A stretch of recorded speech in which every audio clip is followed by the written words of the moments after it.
গ্রামের ছেলে শামীম মায়ের কাছে গিয়ে বলল, মা, বড় হয়ে গেছি, এবার একটা বউ নিয়ে আসি। ঠিক আছে বাবা, বয়স তো হয়েছে, যা মনপসন্দ মেয়ে দেখে বিয়ে করে নিয়ে আয়।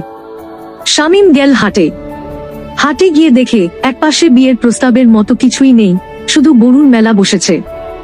এক লোক একটাকে দেখিয়ে বলছে, লোকটা, এই গরুটা একদম শান্ত, কোনো ঝামেলা নেই।